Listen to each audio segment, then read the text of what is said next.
Ciao ragazzi, aujourd'hui on est avec Ayrton et il va nous apprendre les métiers des bouchers. Ta journée, elle démarre comment? Moi, elle démarre tout simplement par la mise en rayon. Donc là, tu vois, on a une merveilleuse coupe. Du coup, celle-là, je ne vais pas y toucher. Tu vois, celle-là va être bien présentée. Donc, on va essayer de bien la mettre en avant. Donc là, on va faire une belle coupe, bien droite. Après, on va harmoniser le rayon. Donc là, on va mettre que du bœuf. Comme moi, quand je présente une assiette, et déjà, on mange aussi avec les yeux. La partie traiteur, elle commence à grignoter de plus en plus de place dans ta vitrine. Je vois que tu as fait des lasagnes, je vois que tu as du gratin dauphinoise à la truffe. Ton métier a évolué. Il a évolué. On a été obligé d'évoluer là-dessus parce qu'en fait, la demande a tellement changé qu'on a été obligé de changer notre façon de faire. Là, c'est vraiment la chambre froide du boucher avec des rôtis, côtes de bœuf, il y a des jarrets, grosses carcasses, petites carcasses, il y a du veau. Ça, c'est vraiment ce qu'on appelle les métiers des bouchers. On achète des carcasses en entier, on les travaille, on les découpe, on les sectionne, on les ficelle. C'est un métier qui prend énormément du temps, prend de la passion, prend de l'énergie. Ces monettes, tu vas essayer d'enlever du coup ce morceau qui est un peu plus facile à enlever.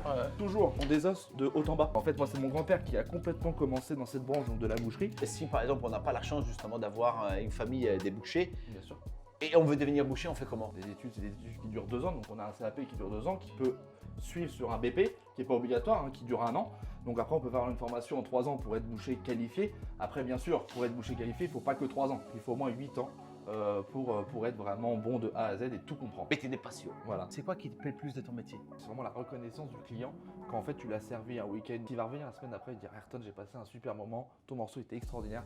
Et là, c'est vraiment un gage de satisfaction pour toi et même en fait au fond de ton cœur, tu es super content. Dis-moi la demande la plus bizarre que tu as eue. Une cliente, elle est rentrée et elle m'a demandé du steak haché dans le filet de bœuf pour nourrir son chien. Nous, on sait pas quoi faire, donc on va le faire. C'est un peu gênant parce qu'on va couper un morceau qui est super noble pour le mettre dans la machine et en plus être mangé par le chien. Bon, Ayrton, explique-moi une chose. Est-ce que toi, dans ta semaine de travail, ça t'arrive à faire appel à des intérimaires? Oui, de temps en temps et même de plus en plus maintenant, car en fait, on peut demander des intérimaires avec des spécifications que j'ai besoin. On peut vraiment avoir quelqu'un qui est complet de A à Z.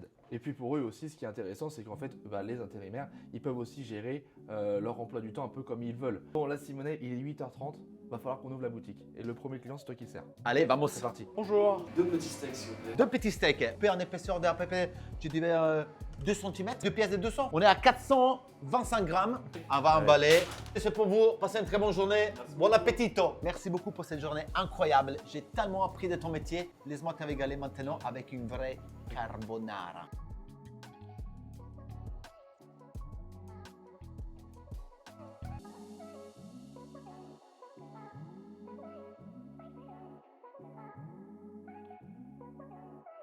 Grazie mille. Ciao, ciao. Ciao ciao.